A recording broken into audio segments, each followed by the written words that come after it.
je me dis qu'à un moment donné, quand les consciences seront au point où on supportera plus la façon dont on est géré, par exemple, ou de la façon dont l'économie a mainmise sur toutes les décisions, etc., les choses vont changer. Ça se passe toujours comme ça. Ma solution, elle passe par là. Je suis pas ni super optimiste ni super pessimiste. Je sais qu'il y a une solution. La solution, c'est qu'une majorité d'entre nous ouvrent les yeux sur leurs valeurs, le fait qu'on est bien plus qu'une entité matérielle faite pour consommer, que le bonheur se trouve ailleurs que dans l'achat de biens matériels, que la façon d'être gouvernée doit être beaucoup plus participative que ce qu'elle est actuellement, que la finance et l'économie ne doivent pas être au milieu du projet sociétal, mais doit être un outil. Et toutes ces choses-là, il faut qu'on y vienne progressivement.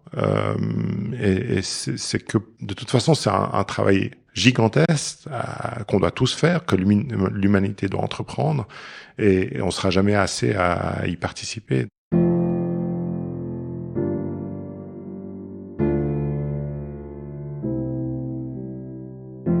Quel leader serais-tu si tu t'autorisais à exprimer ce qui te tient vraiment à cœur?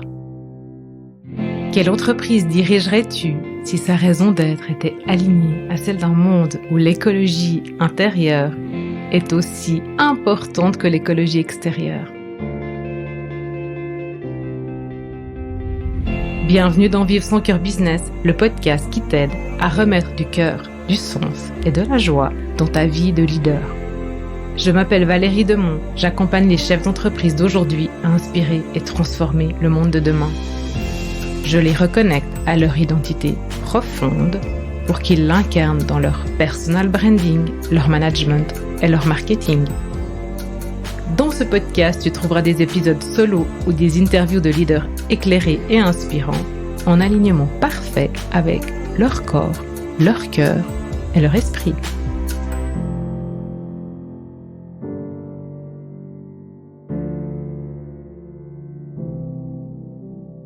Salut David. Salut Valérie. Merci beaucoup de prendre à nouveau du temps pour enregistrer cet épisode de podcast. Avec grand plaisir. J'ai beaucoup aimé le premier, donc j'ai pas hésité quand tu m'as demandé de revenir. Ouais, c'est vraiment cool, quoi. Est-ce que, alors, bon, il y a ces premiers épisodes qui sont sortis en octobre, novembre 2021. On a enregistré, donc, mais c'est quand même, je pense, chouette si tu peux te représenter un petit peu pour les personnes qui te connaissent pas, pour les nouveaux, voilà. Exactement. Et puis les nouveaux, ils peuvent retourner écouter ces épisodes, ces premiers épisodes avec David. D'accord. Alors je m'appelle David Perroux. Actuellement je suis écrivain. J'ai écrit cinq livres, dont 4 romans. Le dernier, Le Chaman du Pacifique, qui vient de sortir. Il est sorti le 24 janvier. Avant d'être écrivain, j'ai fait une longue carrière d'économiste et j'avais un institut d'études comportementales à l'échelle mondiale. Donc, on faisait des études de comportement dans les aéroports. Ce qui nous intéressait, c'était le comportement des voyageurs aériens. Donc, à un moment donné, je vivais de ce métier-là, et ma passion, par contre, ça a toujours été les sciences noétiques. Ouais. Donc, c'est un mot qui, au fait, résume toutes les sciences qui touchent à la conscience, et notamment ces états augmentés ou modifiés. Donc, de fil en aiguille, en essayant plutôt de chercher à comprendre comment était fait l'univers, qu'est-ce qui l'animait, pourquoi la vie est apparue sur Terre et quel était son but, je suis arrivé, je te la fais très courte, mais je suis arrivé vraiment à m'intéresser plus particulièrement à la conscience. Et à force d'étoffer mes connaissances, j'ai commencé à avoir envie de les partager. Ouais. Et puis, j'ai commencé, en parallèle de mon travail de directeur d'un institut d'études comportementales, j'ai commencé à écrire. Ouais. J'ai d'abord écrit un essai, quelque chose d'assez sérieux, qui m'a pas plu. Donc, je l'ai jamais publié. Je l'ai même jamais fini. Ouais, ok. Et au bout d'un moment, d'ailleurs, ça s'est passé lors d'une retraite, une retraite avec Eckhart Tolle, l'auteur du pouvoir du moment présent. J'ai eu l'intuition qu'il fallait qu'en fait, c'était très bien que j'étais un messager, donc j'avais ce message sur la conscience à faire passer. Mais d'une façon beaucoup plus ludique. Et j'ai décidé de reprendre mes écrits, mais sous forme romancée. Et c'est là que j'ai sorti mon premier roman, Voyageant de deux vies, qui a beaucoup plu. Donc, j'ai enchaîné, j'en suis au 5e. Wow. Et entre deux, il y a une BD? Il y a une BD, ouais. Il y a une BD, Les secrets de notre conscience, qui va d'ailleurs ressortir en version poche en juin. Bien. Oui, alors la BD, c'est un format un peu différent, dans le sens où on traite des états modifiés de conscience de manière un peu plus légère. Ouais. C'est juste, c'est des dessins avec des explications des phénomènes. Comme toujours, j'enrobe ça dans une histoire assez facile à lire. Donc, c'est comme un roman graphique. Ouais.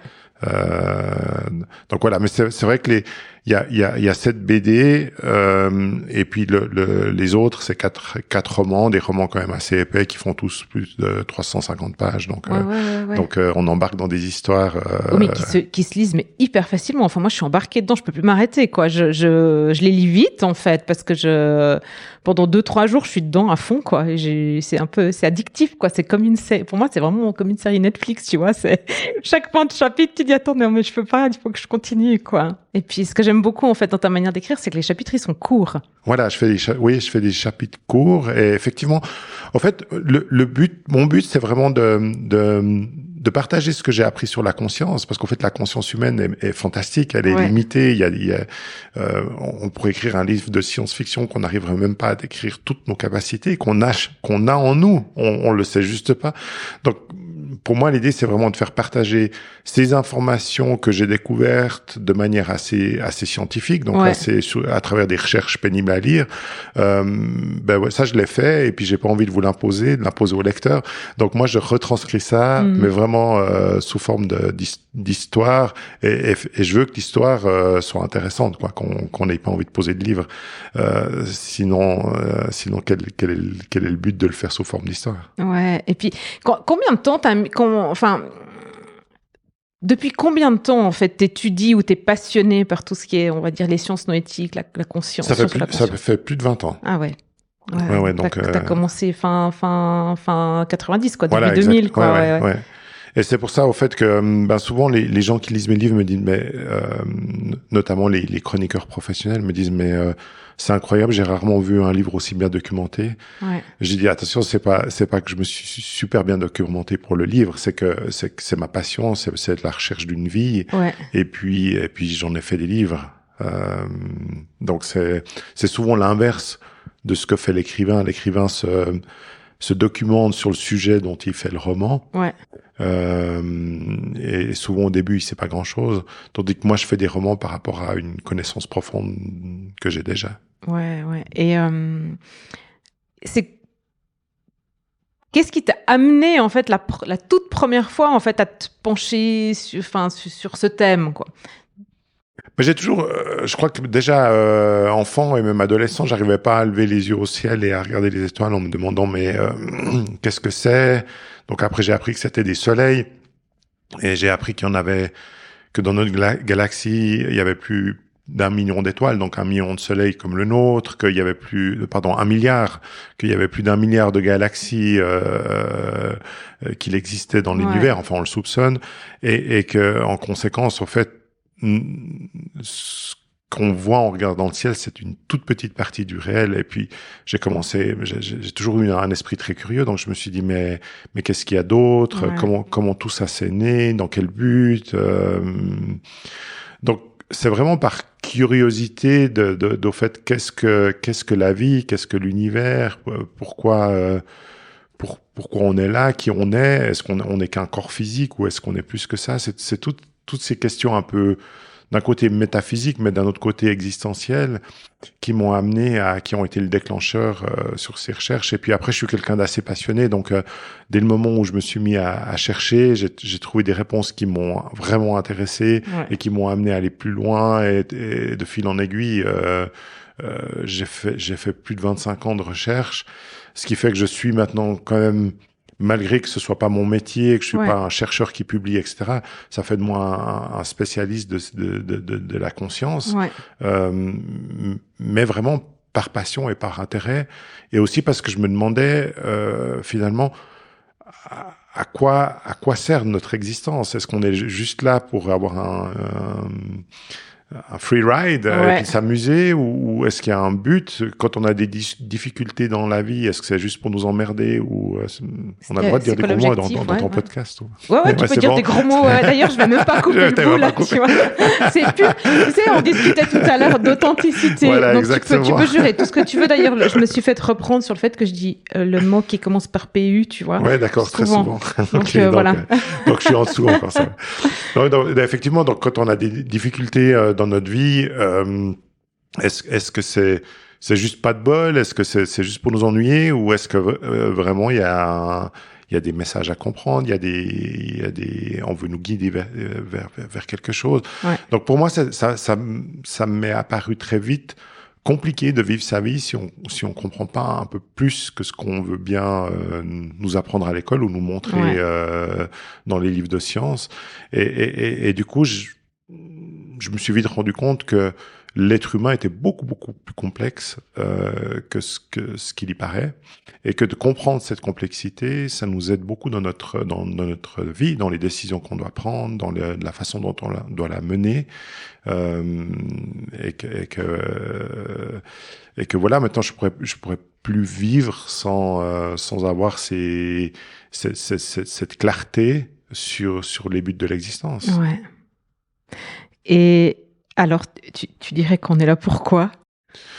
Alors, il dure 3 heures ton podcast? Ouais, on peut le faire durer 3 heures si tu veux. Bon, on fera plusieurs épisodes. Non, mais pour résumer, je pense qu'on est là pour apprendre, et on est là pour apprendre à penser. Je me suis rendu compte que, au fait, dans des autres dimensions de l'univers, parce que c'est aussi une chose, quand on traite de la conscience, on est obligé de s'intéresser, de constater que l'univers n'a pas qu'une dimension matérielle comme ce qu'on croit, mais a d'autres dimensions, et que notre conscience, bien que rattachée à un corps matériel le temps d'une vie, est aussi faite pour naviguer dans ces autres dimensions. Seulement, le problème, c'est que, et je pense qu'on s'en rend tous compte, c'est qu'on n'arrête pas de penser. On a 20 000 pensées par jour. Et que dans la matière, donc sur Terre, dans notre corps physique, ça va encore, parce que la pensée, on peut la réviser, on peut l'ajuster, on peut la calmer, etc. Mais ce que je me suis rendu compte, c'est que dans les dimensions plus élevées et plus subtiles de l'univers, ce que tu penses arrive immédiatement.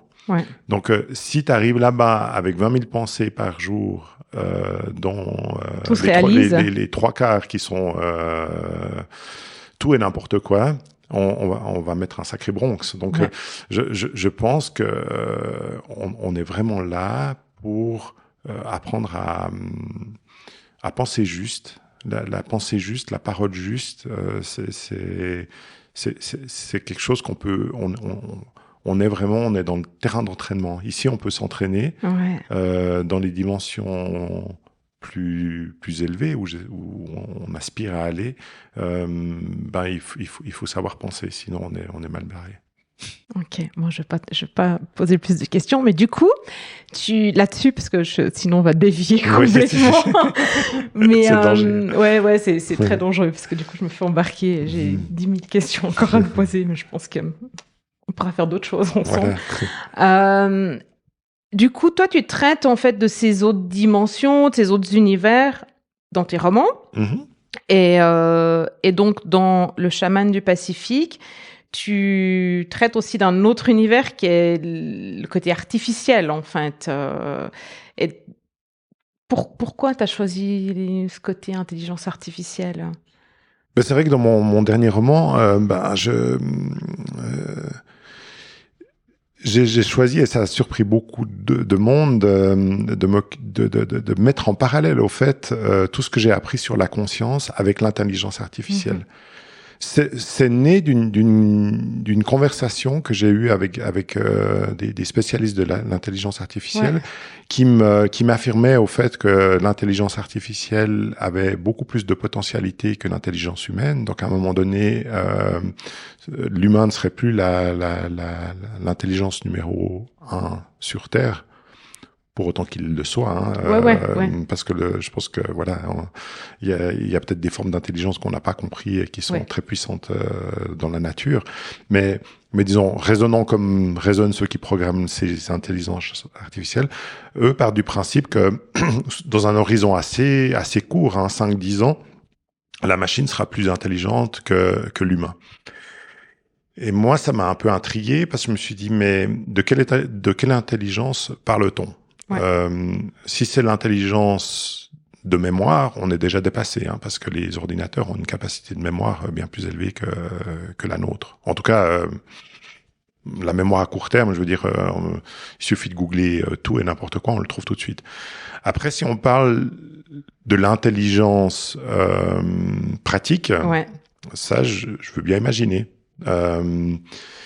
Mais ça m'a amené toute une réflexion et des discussions passionnantes avec ces gens, parce que je me suis dit, à un moment donné, l'intelligence, c'est une chose, mais les humains sont faits d'autres choses que de l'intelligence. Et moi, mon domaine de prédilection, c'est la conscience. Donc vous qui programmez ces machines, vous savez ce que c'est que la conscience? Donc ça, c'est la question. En principe, ça amène un grand silence. Oui, parce qu'en plus, après un moment donné, tu parles aussi de tu vois, hémisphère droite, hémisphère gauche. Donc du coup, enfin, il y a vraiment tout ces, pour programmer, t'es obligé d'avoir cette logique quand même un peu binaire, quoi. Et donc c'est pour moi la conscience, enfin c'est autre chose. Enfin c'est après je sais jamais si c'est cerveau droite ou cerveau gauche, mais bref, mais c'est vraiment cette capacité en fait à sortir de cette dimension physique pour sentir autre chose, quoi, ou percevoir autre chose. Que ça a rien de logique et de tangible, quoi. Bon, alors après, si tu continues la discussion scientifique, parce que c'est les scientifiques qui créent les intelligences artificielles, eux veulent bien concevoir qu'il existe une conscience. En règle générale, ils pensent que simplement le cerveau humain, donc la matière, est assez complexe, avec toutes ces connexions neuronales, etc., pour autogénérer une conscience. Donc eux, ils disent, mais finalement, nos machines, au bout d'un moment, elles vont réussir à répliquer le cerveau humain, à le dépasser, donc elles vont être plus conscientes que l'humain.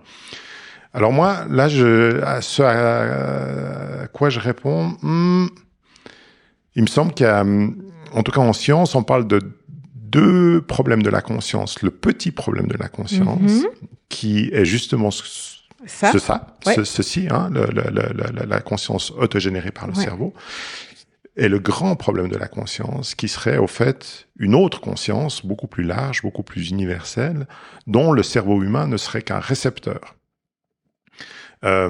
Toutes mes études en sciences noétiques m'ont amené à penser qu'on est les deux. C'est-à-dire qu'on a une conscience. Bien sûr qu'on a un cerveau qui est matériel, qui génère une sorte de conscience. Je l'appelle la petite conscience ou la conscience égotique. Donc, elle génère un peu notre ego, notre mental. Mais qu'on est bien plus que ça. On est aussi capable de se connecter au tout. Dans mon précédent roman, par exemple, je parle beaucoup du champ quantique, des mémoires akashiques. C'est un champ qui contient c'est le web de l'univers, si tu veux. C'est un champ qui contient toute l'information sur tout ce qui existe dans l'univers. Et nous, en tant qu'êtres humains, on n'est pas super conscient dans notre quotidien, mais on est capable et on reçoit de l'information de ce champ universel. Donc ma question à ces programmeurs d'intelligence artificielle, c'est comment vous allez faire, vous, pour vous connecter à ce champ d'information universelle qui est quelque chose qui est une propriété, à mon avis, du vivant. Alors là, on a eu des discussions très intéressantes, parce que certains m'ont dit bullshit, ça n'existe pas, donc on s'en occupe même pas. Puis d'autres m'ont dit, bah, écoutez, de toute façon, nous, ce qu'on va faire, c'est qu'on va programmer des machines tellement intelligentes que si la conscience est un champ universel exogène au cerveau, elle va s'en rendre compte, elle va trouver un moyen de s'y connecter. Et ça, j'ai trouvé vraiment très intéressant comme propos. Bah, je me suis dit, donc vous allez créer une machine qui va découvrir ce qu'est la conscience et en plus qui va s'y connecter. Puis ça m'a amené plusieurs pistes de réflexion. Je me suis dit, mais est-ce que la conscience, au fait, va accepter de se connecter à une machine ou est-ce que c'est un truc en libre service, comme l'air, comme l'eau, ou alors est-ce que c'est une propriété du vivant? Et je me suis dit, mais c'est passionnant, au fait, comme sujet. Et du coup, moi, en tant que spécialiste de la conscience, si j'invente une histoire qui traite de ça, je vais pouvoir faire un roman du tonnerre. Oh bah, et je te confirme qu'il est du tonnerre, quoi. Waouh. Ouais, non, vraiment, il faut que vous les alliez, vous procurez le bouquin de David, le livre de David, par contre, parce que c'est vraiment, ça montre vraiment toutes ses potentialités. Et ce que j'aime, en fait, c'est que, cette intelligence artificielle, elle apprend, mais elle est aussi guidée par quelqu'un qui lui amène des belles valeurs, quoi. Et ça, c'est la relation, en fait, qu'elle développe ensemble. Donc, la programmeuse, qui est une femme, ce qui, quand même, c'était smart de mettre une femme. Mm-hmm. Et elles développent une relation toutes les deux qui est vraiment... j'étais presque envieuse, tu vois. Je me disais, mais moi, j'aimerais, en fait, pouvoir... comme ça raconter mes journées, voilà, tu sais, presque à ma meilleure amie, en fait, et puis que elle puisse, tu vois, se documenter de l'univers de connaissances qu'elle a pour venir me donner des conseils. Ce serait bien plus riche qu'en fait une amie qui connaît pas toutes mes expériences, quoi, tu vois, et en plus elle est bienveillante, et elle fait preuve d'empathie, elle a presque de la compassion, et donc elle lui enseigne tout ça, et je trouve que, waouh, je me disais, j'aimerais bien aussi, quoi. Alors, désolé, les copines, si vous écoutez, mais franchement, c'était vraiment bien, quoi. Oui, je veux dire, l'histoire, on reviendra sur le titre parce qu'en fait, il y a toute une autre histoire dans l'histoire. Mais cette partie de l'histoire avec Julie, donc l'héroïne, et son intelligence artificielle, pardon, elle crée une vraie relation, et c'est vraiment ce que Julie veut. Elle veut pas créer une intelligence froide, sans conscience, sans état d'âme. Donc elle s'applique. Je vais pas dévoiler comment, parce que c'est une des intrigues du roman, mais elle trouve une idée qui est très smart et très féminine. Donc c'est pour ça que c'est une femme. Je pense pas qu'un homme aurait trouvé l'idée qu'elle a trouvée. Toi, t'aurais peut-être trouvé, tu vois, si t'étais programmeur. Voilà, tout à fait. Mais je dirais c'est une énergie plus féminine qui a permis d'avoir cette relation presque. Presque on dirait presque deux sœurs quand elles communiquent. Oui. Pourtant, à un certain moment, on voit les limitations on voit que c'est une machine. Quand tout d'un coup, elle lui dit, mais j'ai une intuition. La machine, elle bug. Elle dit, moi, je te suis pas là. C'est pas ça qu'il faut faire. Si, parce que j'ai l'intuition qu'il faut faire ça. Mais c'est quoi une intuition? Ouais, elle comprend pas. Elle a beau essayer de lui expliquer, elle trouve pas, en fait, comment lui expliquer. Mais enfin, elle trouve pas. Parce que c'est difficile pour nous aussi, d'expliquer ce que c'est une intuition. On n'arrive pas à mettre des mots dessus. Dans mes recherches sur les intelligences artificielles, je me suis rendu compte qu'au fait, c'est facile de programmer des choses complexes et c'est très, très difficile de programmer des choses simples, une intuition, une émotion, des choses que nous, on vit tous les jours. C'est presque mission impossible de programmer ça en langage informatique. Alors que de dire à une intelligence artificielle, lis-moi tous les classiques de la littérature française et fais-moi un roman qui ressemble, c'est possible. Et toi, c'est quoi, en fait, qui t'anime, en fait, dans cette transmission au travers de tes romans? Bon, mes romans, ils ont un but unique, c'est de contribuer à l'élévation des consciences sur Terre. Donc, c'est résumé en une phrase. Ouais. Après, pourquoi j'ai voulu traiter ce sujet? Parce que je pense que le sujet de la digitalisation, qui va arriver à son apogée avec les intelligences artificielles, et va dans le sens inverse, c'est-à-dire que ça va vers une diminution de la conscience collective, et je pense que si à un moment donné on veut s'en sortir, parce qu'actuellement il faut pas se leurrer, on prend pas le bon train, on prend un train qui fonce sans réfléchir dans une logique matérialiste qui, si on continue comme ça, va épuiser les ressources de la planète. Une fois que les ressources de la planète seront épuisées, ben c'est le vivant qui aura plus sa place, ou en tout cas la forme de vivant, dont l'humain.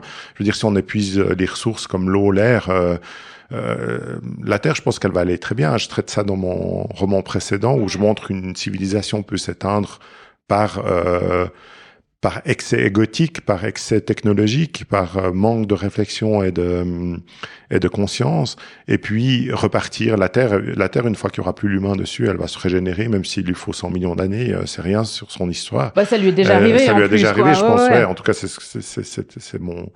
c'est l'hypothèse que je fais dans le roman précédent, Les âmes du temps perdu. Et mais du coup, moi, ma contribution, c'est de dire, essayons d'éviter cela. Et je pense que l'élévation des consciences est encore plus importante à l'heure de la digitalisation. Parce que ça va être le contre-pouvoir. Et on le voit bien dans mon dernier roman, c'est pour ça que l'autre personnage principal que j'ai choisi, c'est un chaman qui sort d'une tribu cachée au fin fond des îles du Pacifique Sud, qui ont développé une relation avec la conscience, avec les esprits, qui est complètement fluide, qui est complètement transparente. Et puis d'un tout coup, lui, il sent vibre le cœur de la Terre, il sent il se passe une chose pas juste pour la Terre. Et il se dit, mais il sait pas pourquoi, mais il a attiré vers ça. Et son but, au fait, ça va être justement par l'élévation des consciences, d'éviter une catastrophe au niveau de ces intelligences artificielles. Et je pense que c'est un peu caricaturé dans mon livre, vu que il y a ce chaman qui porte la conscience en lui. En réalité, on la porte tous. Mais il n'est pas tout seul, tu vois, dans ton livre à la portée. Il y en a plein d'autres, dont des personnages de romans précédents, même certains qui sont ailleurs. Je ne veux pas spoiler. Et nous aussi, on a ça en nous, quoi. Donc, pourquoi on n'est pas plus, quoi? Enfin, tu vois, pourquoi ça change pas plus vite? Enfin, moi, j'ai beaucoup de frustration par rapport à ça, même que je consomme encore, hein, tu vois. Enfin, voilà. Donc, je trouve c'est difficile, en fait, de vouloir vraiment être vraiment en conscience pure, et puis dans nos actes et dans le respect de tout le vivant. C'est difficile aujourd'hui. Il faudrait qu'il y ait des décisions, en fait, tu vois, gouvernementales qui nous aident encore plus, quoi. Oui, bien sûr. Et de toute façon, les démocraties sont à changer. Et de tout changement de paradigme arrive par le peuple. Hein. Donc, l'idée, et quand tu me demandais pourquoi j'écris mes romans, c'est pour la même raison que tu fais ces podcasts ou que tu fais ton métier, c'est pour apporter ma pierre à l'édifice de l'élévation des consciences, parce que je me dis qu'à un moment donné, quand les consciences seront au point où on supportera plus la façon dont on est géré, par exemple, ou de la façon dont l'économie a mainmise sur toutes les décisions, etc., les choses vont changer. C'est pas ça se passe toujours comme ça. Donc moi, ma solution, elle passe par là. Je suis pas ni super optimiste ni super pessimiste. Je sais qu'il y a une solution. La solution, c'est qu'une majorité d'entre nous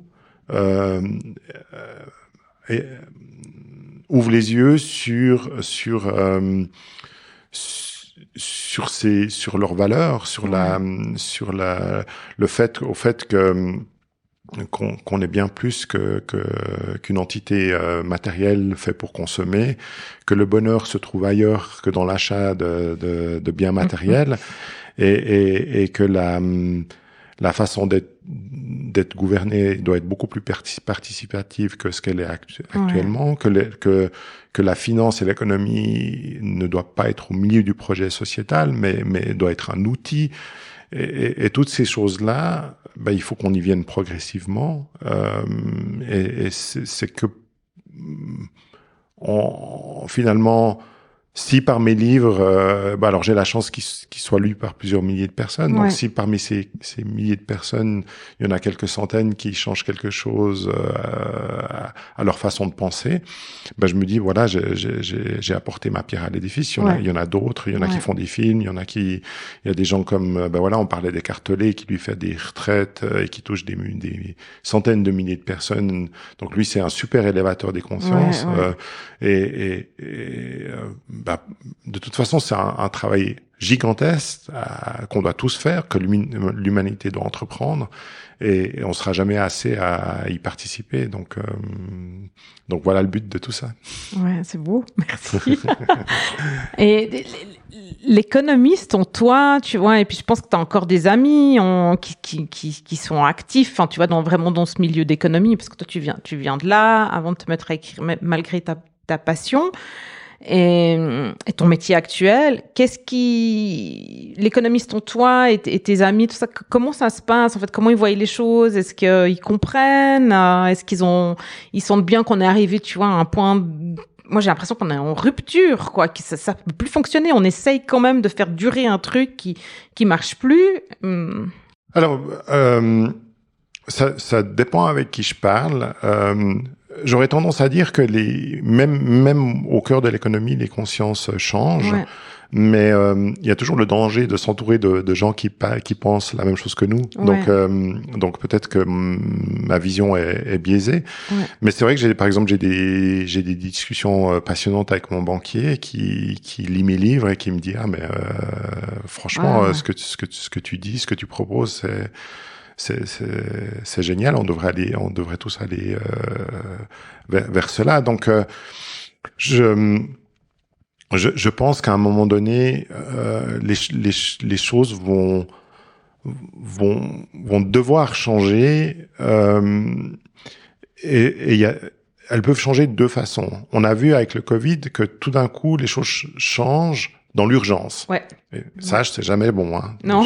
T'avais le foutoir qui s'est pas, donc, ça, c'est jamais bon. Mais, si, on persiste dans la logique matérialiste et financière actuelle, on va arriver à un état d'urgence.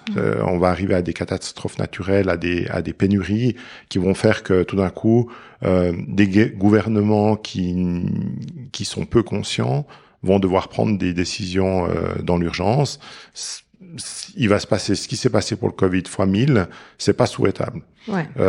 L'autre façon de faire, c'est justement de changer petit à petit, pas dans l'urgence, de prendre conscience. Et pour moi, il n'est pas question d'aller vers un système socialiste. Il est juste question de finalement aller vers un système où c'est le bien commun qui est au centre. Et non pas, c'est-à-dire la finalité, c'est le bien commun, et je le traite beaucoup dans mon précédent roman en disant, finalement, le bien commun, comment on le mesure? Par le bonheur national brut. Et que simplement en changeant de cette mesure-là, en se disant, le projet d'une société, c'est de faire en sorte que la majorité des acteurs de cette société soit le plus heureux possible. Ça implique de savoir ce que c'est que le bonheur. Donc, il faut faire des recherches à ce niveau-là. Quand on fait des recherches à ce niveau-là, on se rend compte qu'il est corrélé à la possession de biens matériels jusqu'à un certain niveau. Et après, il est décorrélé, mais puissamment, complètement.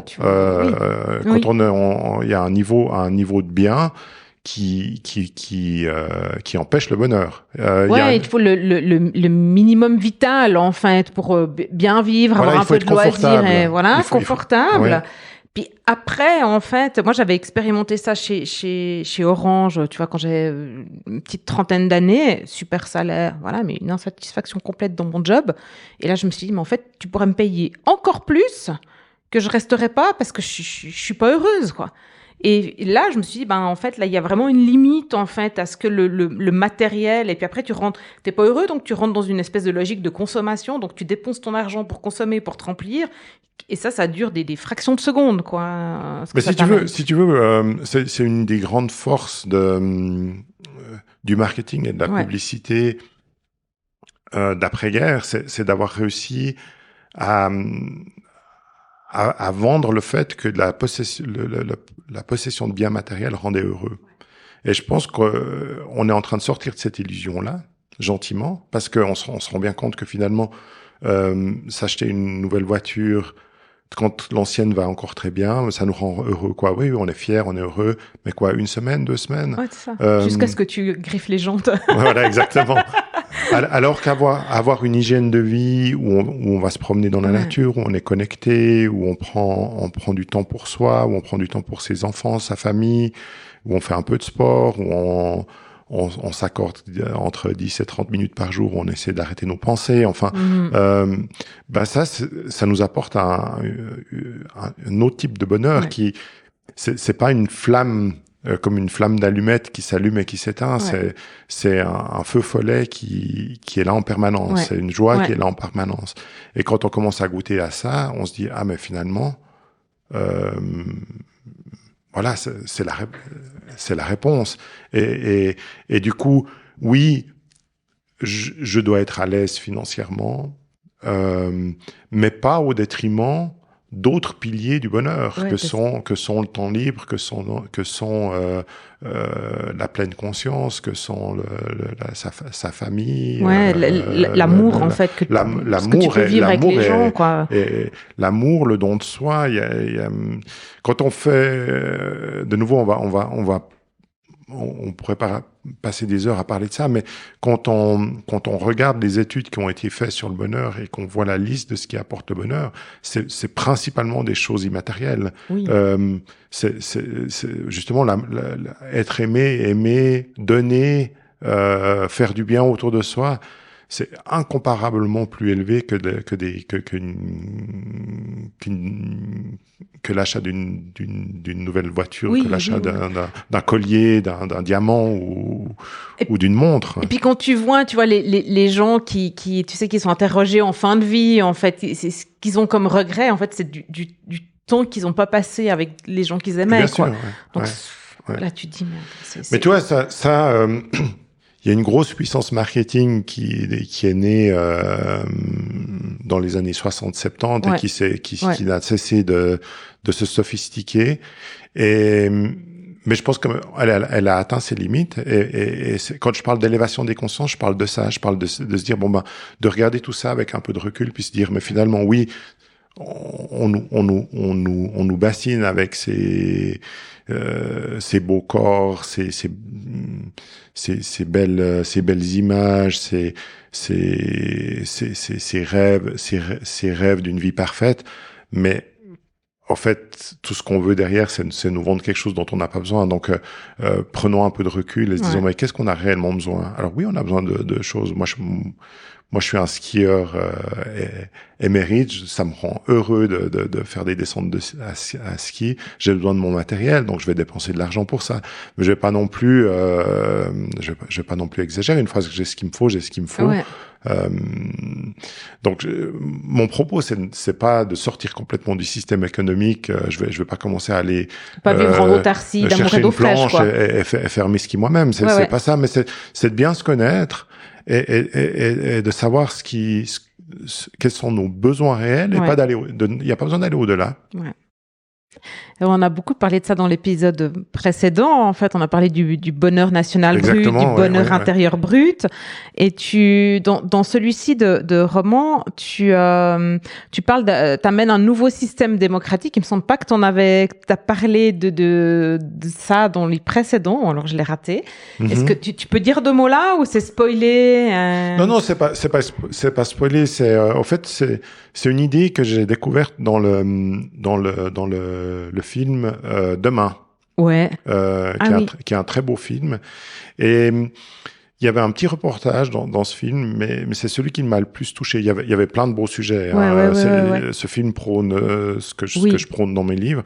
Mais un sujet m'a particulièrement interpellé. C'était une ville en Inde où tout allait très mal. C'est-à-dire que la ville, les égouts étaient à ciel ouvert, les histoires de caste faisaient que personne personne ne collaborait avec personne. Enfin, elle était connue comme une ville ingérable, à tel point que personne ne s'était inscrit pour aller à l'exécutif de cette ville. Et du coup, je sais plus exactement si c'était dans les statuts de la ville ou si c'est quelqu'un qui a décidé, mais ils se sont dit, bon, vu que personne ne veut la gérer, tirons au sort parmi la population et on va obliger... donc c'était parti forcément d'une bonne intention. Comme quand t'es juré, voilà, quoi. Voilà, exactement. Ouais, c'est comme un juré aux États-Unis. Ouais. On va obliger une trentaine de personnes à prendre en charge le destin de cette ville-là, parce que voilà, c'est tellement. Il n'y a pas le choix. On a quand même besoin de gens qui gèrent la ville, et comme personne ne veut le faire, vu que c'est tellement le bordel, voilà. 10 ans après, cette ville était la seule ville d'Inde où ils avaient aboli toutes les castes. Alors, officiellement, il n'y a pas de caste en Inde, mais dans la pratique, mais là, dans la pratique, il n'y avait pas de caste. Le problème des égouts et tout a été résolu en 2-3 ans, et c'est devenu une des villes les mieux gérées d'Inde. Donc, ça démontre finalement que si on met ensemble des gens et on leur donne juste la mission de gérer la communauté, on va avoir un mélange de force et de compétences qui est bien plus intéressant que si on a un modèle où on récompense les plus gros égos. Parce que notre modèle démocratique actuel, c'est ça, hein, il faut aimer se mettre en avant, il faut aimer se battre contre les autres, et puis il faut aimer vraiment faire stratégie, compromis, accepter l'argent même si on n'aimerait pas accepter ce type d'argent, etc., pour avoir la force de frappe nécessaire pour faire une campagne de votation qu'on a une chance de gagner. Et ceux qui la gagnent, Donc finalement, dans nos démocraties actuelles, ce qu'on fait, c'est qu'on prend un type de personne, c'est le type de personne souvent qui aime être devant la scène, qui est d'accord de faire des compromis ou un pacte avec le diable. Tu schématise, mais c'est quand même un peu ça. Je veux dire, si t'es socialiste et puis que tu crois pas trop au lobby pharmaceutique, mais que d'un autre côté, t'es obligé de financer ta campagne, sinon t'as aucune visibilité et on votera pas pour toi, il y a quand même des compromis à faire qui sont pas faciles. Dans un système où on vote, où on choisit au hasard, il y a plus tout ça. Donc, effectivement, dans mon dernier roman, je propose une solution au problème démocratique actuel qui est d'élire le Parlement de manière aléatoire, donc au hasard. Et puis ensuite, les élus au hasard. Alors là, j'ai poussé l'idée, ça c'est une idée plus personnelle, vont élire un conseil des sages. Donc selon ils vont selon certains critères, ils vont élire des gens qui n'auraient jamais voulu être dans le devant de la scène. Hein, on a parlé plusieurs fois d'Eckhart-Tolle ou de gens comme ça qui font des retraites où ils permettent aux gens d'élever leur conscience, etc. Ces gens travaillent à l'arrière-scène. Donc l'idée, c'est de dire à ce Parlement, voilà, allez chercher ces gens et faites un conseil des sages. Ce conseil des sages, au fait, il va guider l'exécutif. Ensuite, donc le Parlement élu au hasard devra aussi trouver l'exécutif parce qu'eux n'auront pas les compétences. Donc là, on va choisir des gens dont le métier est la gestion, comme une société va choisir son CEO. Mais ces gens-là auront comme conseil d'administration ce fameux conseil des sages. Que ce soit l'exécutif ou le conseil des sages, tous ces gens-là devront œuvrer pour augmenter le bonheur national brut. Donc voilà, je me suis amusé J'adore. Moi, je trouve, tu sais, je lisais ça et je me disais, waouh, on y est, quoi. C'est possible. Il y a un possible, quoi. Il y a une solution, tu vois. Et ça m'a beaucoup fait penser. Là, j'ai interviewé, je te passerai le lien, Vola Potinet, qui est coach des cœurs et de la libération dans une entreprise qui s'appelle Haute-Savoie Habitat, ou Habitat Haute-Savoie. Et eux, à l'intérieur de l'entreprise, si tu veux, ils ont libéré l'entreprise dans son organisation, puis ils se sont rendus compte que ça suffisait pas. Donc, ils ont voulu aussi libérer le cœur de l'entreprise, donc des employés aussi, pour qu'ils puissent être plus eux-mêmes au travail, pas seulement dans l'organisation qui est moins hiérarchique, quoi, moins verticale. Et en fait, ils ont un conseil de direction bien pour l'exécutif, et puis ils ont un conseil qui dit, je sais plus comment il l'appelle, je crois quantique, ou voilà, qui a vraiment cette mission plutôt d'aller, tu vois, sur la morale, sur l'éthique, sur la conscience, et ils pilotent ensemble, quoi. Et tu te dis, putain, il y a des entreprises qui fonctionnent autrement. Qui fonctionnent autrement, ouais. Mais je pense franchement, c'est la clé. C'est pour ça que j'avais imaginé ce conseil des sages. Je me suis dit, voilà, d'un côté, oui, il nous faut un exécutif qui gère les choses. Et là, franchement, il faut des gens de métier. Donc, il faut des gens qui connaissent la politique, qui connaissent la gestion de gros projets, les relations avec la population, l'économie, etc. Donc, international, qui savent faire ça, quoi, qui sont doués pour ça. Il faut des gens... Mais ces gens, au lieu de faire des campagnes électorales et de passer tout leur temps à se mettre en avant, on va les choisir d'après leur CV. Et puis, le contre-pouvoir à ça, c'est un conseil des sages qui eux, vont plutôt œuvrer sur justement l'élévation des consciences. Et les deux vont devoir trouver des compromis pour diriger leur pays. Génial. J'espère qu'on sera encore vivants quand ça arrivera. C'est trop bien. C'est super. Je voulais encore parler avec toi parce qu'il y a dans ton roman Le chaman pacifique, donc il y a ce chaman et qui fait des sorties de corps. C'est pas la première fois que tu parles des sorties de corps, mais ce que j'avais envie en fait de toi.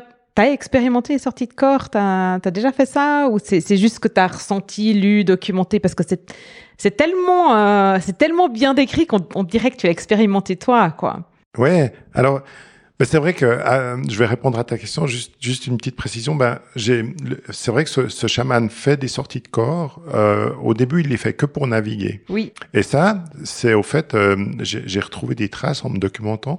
Il y a effectivement tout un peuple du Pacifique Sud qui naviguait en sortie hors du corps. Donc à l'époque où les GPS n'existaient pas, les instruments de navigation n'existaient pas, ils étaient considérés comme les meilleurs navigateurs qu'on puisse trouver au monde. Ils avaient cette capacité de justement sortir de leur corps pour reconnaître 1 ou 2 jours à l'avance la navigation qu'ils allaient faire. Donc est-ce que moi j'ai fait ça de cette manière-là? Non. J'ai jamais réussi à sortir ma conscience du corps d'une manière claire et nette, comme le fait Daya, donc mon chaman, le chaman du Pacifique, le héros du film, où lui, voilà, il le maîtrise. Il est sur sa pirogue, il dit maintenant je dois aller voir ce qui se passe. Il s'élève. Il projette sa conscience là où il doit aller, et puis il voit ce qui se passe, il sait ce qu'il doit faire, comment il doit adapter sa navigation. Ça, non. Pour ce livre, je me suis beaucoup renseigné. J'ai notamment fait des cérémonies chamaniques. Ça m'a amené dans des états modifiés de conscience, mais qui sont pas aussi clairs que ça. Des visions, des intuitions, j'ai fait beaucoup de respiration allotropique, quelque chose qui me convient très bien. Où là aussi, j'ai eu de temps en temps l'impression d'avoir la sensation d'être un animal, ou la sensation de me retrouver ailleurs, dans un autre monde, etc. Mais jamais avec la clarté que certains expérienceurs réguliers de sortir du corps ont. Tu penses que qu'est-ce qu'il faut en fait pour pouvoir faire ça de manière plus régulière? Est-ce que en fait on nous permet pas, tu vois, il y a une conscience éthique en fait, ou quelqu'un en fait qui nous guide et puis qui nous permet ou nous permet pas à un moment donné de le faire parce qu'on n'est pas prêt, ou pour pas en abuser, ou... Je pense qu'il nous permet pas de le faire, c'est les limitations de notre mental. Ouais, c'est ça. Qu'on s'autorise pas. On s'autorise pas. Après, je pense que c'est une chose aussi difficile à apprendre que de jouer d'un instrument ou de maîtriser un sport. Donc c'est pas quelque chose qu'on se dit je vais juste faire un stage d'1 semaine, c'est ce que j'ai fait moi, en me disant tiens à la fin du stage c'est bizarre, j'y arrive pas. Je pense que c'est vraiment, si on veut y arriver, c'est le projet d'une vie. Ça doit être une chose à laquelle on consacre se dédie, beaucoup de temps. Les gens avec qui j'ai beaucoup causé, qui font énormément de sorties du corps, c'est c'est quelque chose qu'ils avaient de façon naturelle, mais qu'ils ont appris à maîtriser, à cultiver. Ouais, c'est ça. Ouais. Mais ça part d'une capacité naturelle. Ouais. Après, ils disent tous que c'est possible, et certains font même des cours et des stages où ils apprennent aux gens. Ouais. Mais encore une fois, c'est une chose qui ne se fait pas en un claquement de doigts. Ouais, il faut y croire, parce que ce serait un peu comme te dire, je vais apprendre à jouer de violon, mais je sais même pas si un violon existe. Donc, va trouver la motivation d'apprendre à jouer au violon si t'es même pas sûr que c'est une chose possible. Donc, ouais, c'est la même chose que quand moi je donne des cours de yoga, et quand tu vois, selon les postures, mais des choses très très simples, et que t'as la personne qui te dit c'est pas possible. Ben, en fait, si tu penses que c'est pas possible, jamais tu pourras le faire. Voilà, c'est ça. Ouais. C'est ça. Donc non, je pense alors, que je peux pas le faire, donc je peux pas le faire, c'est tout. On est déjà dans une société dont la croyance majoritaire est que on n'est que notre corps physique. Ouais. Donc, dès le moment où on peut même pas imaginer qu'on a une conscience qui peut se détacher du corps physique, bonjour pour expérimenter une sortie hors du corps. Alors, ce qui est marrant, c'est qu'il y a quand même à peu près 3 personnes sur 10 qui en font une fois dans leur vie. Ah ouais. Mais c'est plus, c'est involontaire. Ça peut être une mauvaise. On dit qu'on fait des sorties hors du corps toutes les nuits. C'est un des processus de l'état de rêve. Donc tout d'un coup, si il y a une mauvaise synchronisation, ou si on peut faire une sieste sur le canapé et puis se réveiller avant d'être complètement, on risque d'avoir une sortie hors du corps typique involontaire, où on se voit de haut, on se demande ce qu'on fait là, puis boum, on réintègre son corps. Donc, il y a des gens qui vivent ça, puis là, ça va tout d'un coup leur ouvrir l'esprit en se disant, mais tiens, qu'est-ce qui s'est passé? Ça, c'est vraiment pas normal. Comment j'ai pu me voir au-dessus, du dessus comme ça? Donc, c'est pas parce qu'on n'y croit pas qu'on le fait pas, vu que ces gens-là l'ont fait de manière involontaire. Mais si on veut réellement s'appliquer à faire à maîtriser une sortie hors du corps, faut s'entraîner, et surtout, faut y croire. Faut croire que c'est possible. Donc, il faut être persuadé déjà que la conscience est détachable du corps physique. Ouais. Bon, pour moi, c'est évident. Mais bon, voilà. Mais toi, par exemple, dans mon livre, pourquoi j'ai choisi un chaman de cette tribu pacifique qui navigue de cette façon? Parce que pour eux, c'est tout ce qu'ils connaissent. C'est-à-dire que pour eux, les navigateurs, donc il y a tout un processus pour devenir navigateur, ils doivent être choisis, je le montre dans le livre, etc. Mais pour eux, c'est une évidence, les navigateurs ont cette capacité-là. Et ils se posent pas la question, ça a toujours été comme ça. T'as cette capacité, alors t'es navigateur. Alors t'es navigateur, ouais. Depuis tout petit à l'école, ils savent, ils côtoient les navigateurs, ils savent que c'est une chose possible, que c'est comme si, voilà, dans ta classe, il y a 3 violonistes, tu te dis, bah oui, c'est possible d'apprendre à jouer au violon. Donc dans cette tribu, c'est ça. C'est naturel. Il y a pas toute la tribu, mais il y a des élus dans la tribu qui sont capables de faire ça. Donc c'est une chose complètement. Qui ont d'autres qualités. Voilà, absolument. Ouais. Et toi, par rapport à justement cette mission, cette raison d'être qui est d'élever les consciences, t'as l'impression que t'en fais assez, tu te sens, est-ce que tu te mets de la pression? Ça, c'est vraiment sur ton rôle d'humain, d'auteur, ici, parce que notre vie, tu vois, notre vie, elle est courte, quoi. Le temps, il est limité ici. Est-ce que tu t'as l'impression que c'est assez, ou comment tu te sens? C'est juste, tu te mets pas de pression, c'est cool, t'arrives à être bien avec ça, écrire ça suffit, ou comment tu vois les choses? Disons, en tout cas, je me mets pas de pression, c'est sûr. Alors, l'avantage d'écrire, c'est que tu écris et ensuite c'est disponible. Donc, et puis c'est disponible à vie, quoi. C'est pas moi qui vais ensuite aller faire du porte-à-porte pour dire aux gens, il faut absolument que tu lises ce livre, ça va t'aider. Enfin, après, mais je mets à disposition des textes où je permets aux gens de passer un moment tout en contribuant à l'élévation des consciences. Donc, de ce côté-là, j'estime que je fais mon travail. Après, c'est un travail d'équipe, c'est-à-dire que il me faut des lecteurs, il me faut un éditeur, il faut des gens il faut des libraires qui vendent mes livres, et je n'ai pas du tout la maîtrise sur combien de personnes vont lire ces livres. Ça, c'est une chose que j'ai dû j'ai dû apprendre à lâcher le contrôle, quoi. Je fais mes livres, je les fais vraiment en pleine conscience, du mieux que je peux. Je passe beaucoup de temps.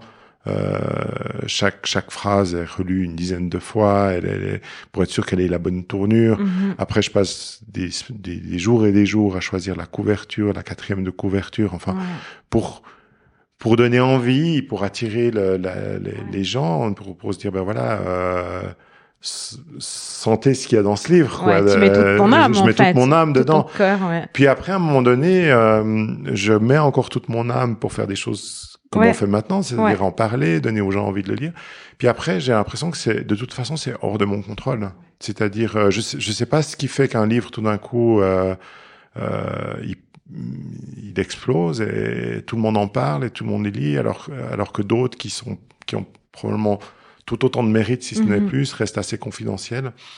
Donc après, Comment tu fais pour lâcher prise par rapport à ça, tu vois? Parce que t'as fait, en fait, on peut dire t'as fait ton boulot, ou ce que t'as à faire. Parce que c'est pas très juste de dire ton boulot, c'est pas très valorisant.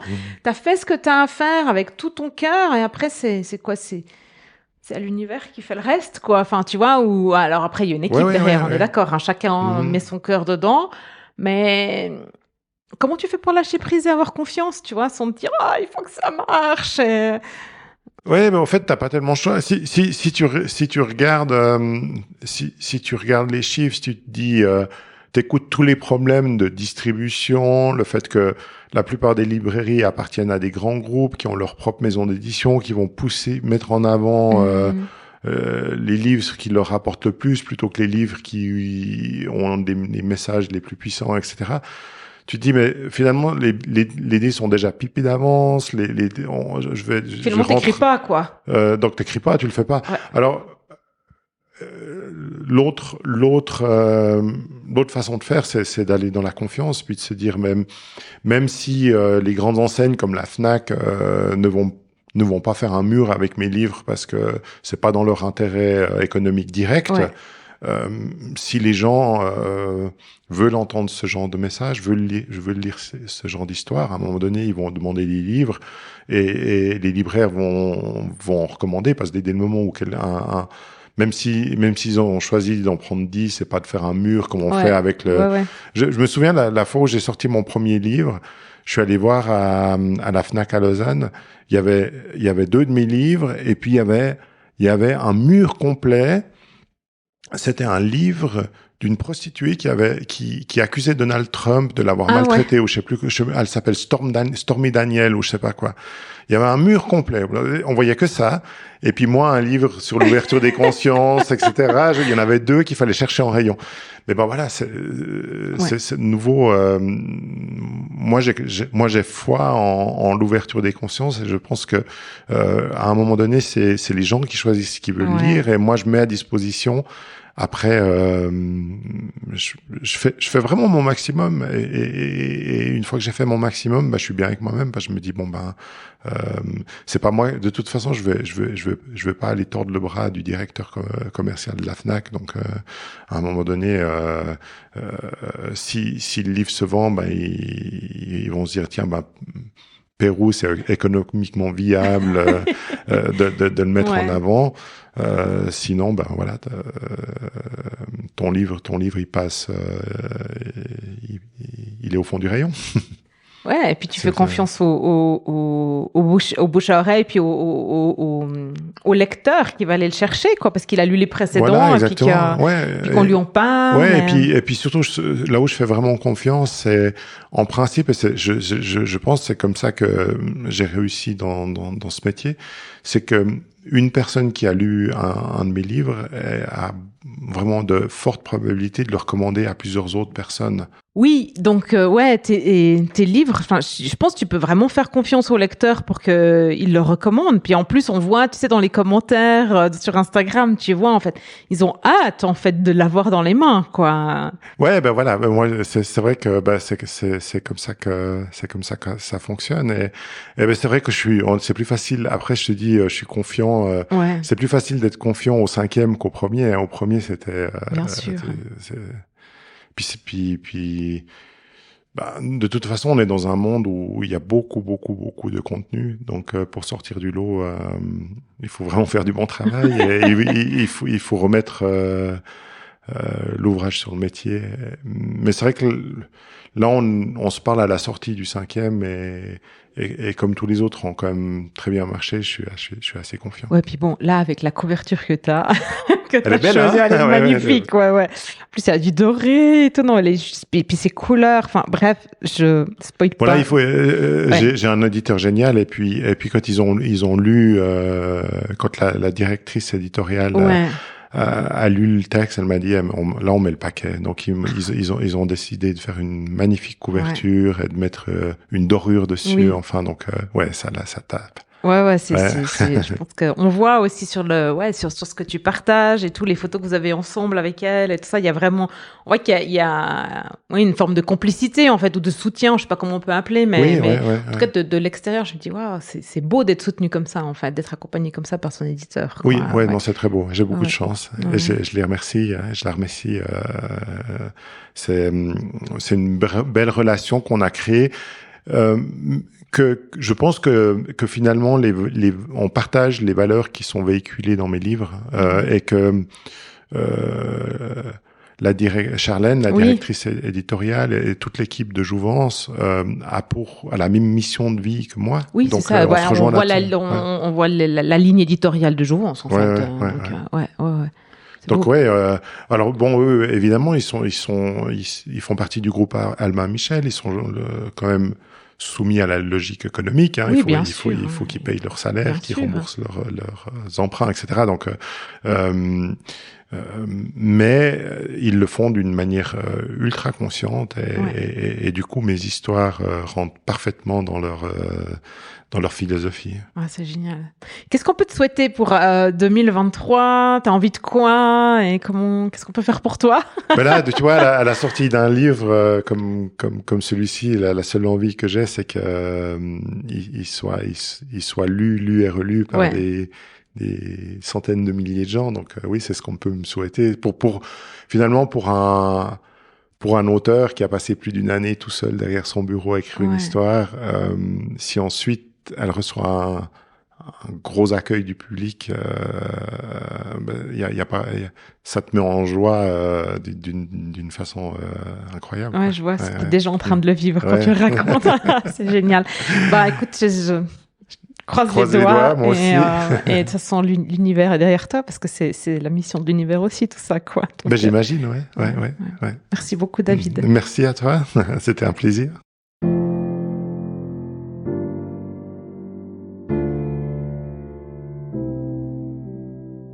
Et voilà, c'est tout pour aujourd'hui. Je vous invite à prendre une action, un engagement envers vous-même, vos collègues, vos partenaires ou encore votre entreprise. Car tout commence et se poursuit un pas après l'autre. Si vous avez apprécié cet épisode de podcast, encouragez sa diffusion en le partageant avec les personnes qui comptent pour vous et donnez-lui des étoiles sur Apple Podcast ou sur votre plateforme d'écoute favorite. Pour être certain de recevoir tous les épisodes, abonnez-vous à notre newsletter sur greenheart.business/newsletter.